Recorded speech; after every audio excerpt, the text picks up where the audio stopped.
со последната вест од Соединетите Американски држави, која се однесува на потврдата дека американскиот претседател Џо Бајден ја издаде извршната наредба со која забрани увоз на нафта, газ и јаглен од Русија. Прашањето околу влијанието на руско-украинската војна се зголемува.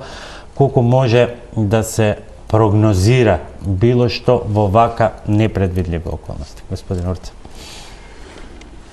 Светската и македонската економија започнаа да заздравуваат после пост-ковид економската криза 2020 година.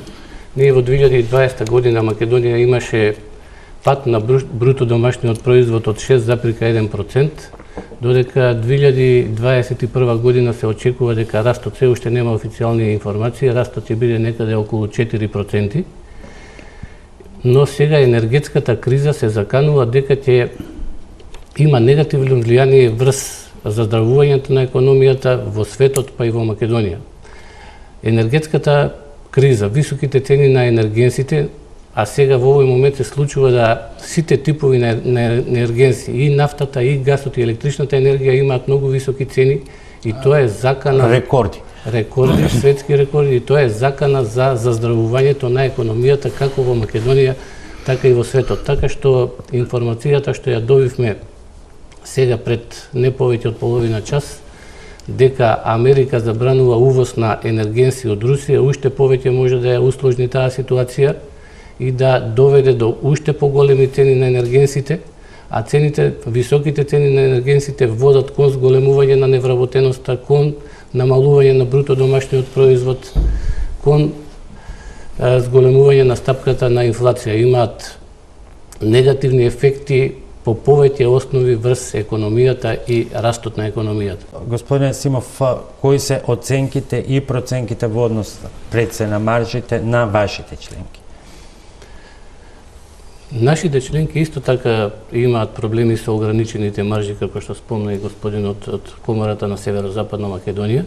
Тие проблеми се истакнати во владата, така што очекуваме со утрешните мерки кои што владата ќе ги презентира, дел од тие проблеми да се решат.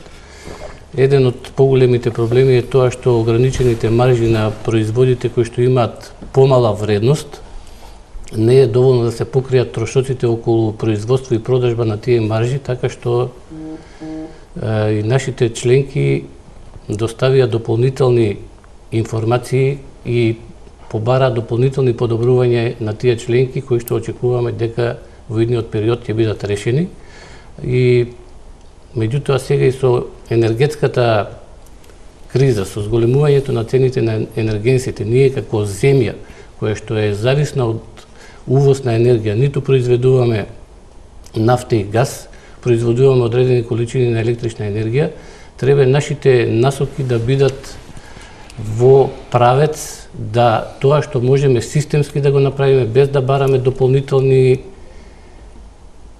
средства кои што владата ќе ги субвенционира и до производителите и до компаниите со системски мерки кои што се долгорочни и одржливи мерки, да ги намалиме негативните ефекти од енергетската криза. Бидејќи не произведуваме воопшто нафта и газ, ние треба да видиме што можеме да направиме околу производството и потрошувачката на електрична енергија. 2020 година во Македонија се потрошени 8500 гигават часови електрична енергија, од кои што 3352 гигават часа електрична енергија. Еве да се задржиме на овие три елементи. 30% акциза намалување, без данок, храна и струја, и тоа листа на основни производи во однос на храната, леб, брашно, зејтин, јајца и слично. Највисоката цена на нафтата до сега, или all time high, за еден барел имало на 8 јули 2008 година, и тогаш еден барел чинил $147. Во моментот еден барел нафта е $122.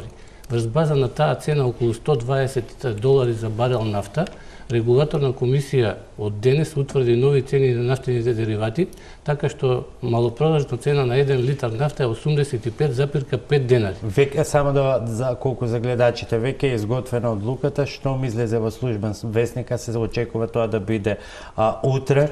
регулаторна комисија повеќе нема да утврдува цена на секои 2 недели, туку ќе утврдува секој ден, така што е можно веќе и утре да имаме нова одлука. Затоа што овие остри промени на цените, како што и вие спомнавте, кај гасот денес е отворена цената со $2100, завршила на $3900, тие големи флуктуации на цените на енергенсите негативно влијаат и на буџетирањето и на планирањето на производството, на производствените капацитети. Но да се вратиме кај нафтата. Највисоката цена на нафтата во јули 2008 година била $147, што е некаде отприлика 20% повеќе од сегашната цена на нафтата, а тогаш регулаторна комисија утврдила малопродажна цена на 1 литар нафта $76,5, а сега со 20% пониска цена на барел сурова нафта имаме околу 15% повисока цена на нафтените деривати, 85,5. Ма сега тука има и она игра со ДДВ-то. Сега ДДВ-то е веќе 5%, на тоа доаѓа и ова намалување на акцизите, а не исто 5% ДДВ да плаќате на 70 или на 100 денари, колку ќе биде? Во меѓувреме од 2008 до сега се зголемени акцизите. ДДВ-то остана 18%, и 2008 година беше 18% и сега е 18% за нафтата, значи во овие последни 14 години имаме значително зголемување на акцизата и сега доколку акцизата владата може најмалку да ја намали за 30%, ако не и повеќе. Ако ја намали акцизата за 30% и 15 денари е акцизата на нафтата, тоа би биле 4,5 денари намалување.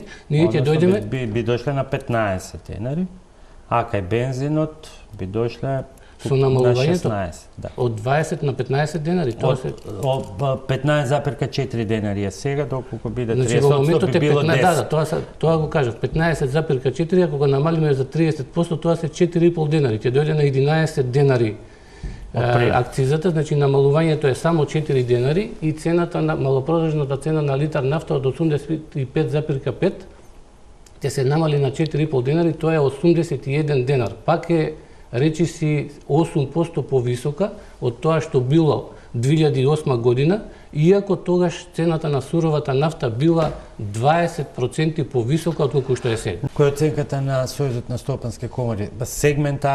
Сегментарно и неофицијално се овие мерки, што е она што го очекувате или истото идентичното прашање, што е пожелно во овој момент, стратешки сите ресурси да се вклучат кон одржување на економијата или првичните мерки да бидат насочени кон овој социјален сегмент? Земјите кои што се енергетски зависни, кои што во најголем дел ги увезуваат енергенсите, многу потешко ќе ја пребродат оваа енергетска криза. Затоа треба да имаме системски мерки кои што ќе овозможат сопствено производство на енергија. Ние увезуваме целосно нафта и газ, тука нема што можеме многу да направиме, меѓутоа во производството на електрична енергија може да се донесат мерки за олеснување на процедурите за изградба на фотоволтаични централи, ветерници. Ние сега мораме да делуваме сега и веднаш. Сега и веднаш ние како Сојуз на стопански комори на Македонија бараме да се намалат акцизите значително на ниво од 2008 година, така што ќе добиеме, ќе ја облажиме ефектот што ќе го имаат зголемените цени барем на нафтените деривати во транспортот, во производството и ќе овозможат колку толку намалување на појава или на ефектите што ќе ја зголемат инфлацијата. Меѓутоа и системски ние можеме да ги олесниме мерките за инвестиции во обновливи извори на енергија. Да ја зголемуваме мерки за зголемување на енергетската ефикасност, тука во две насоки ги гледаме мерките.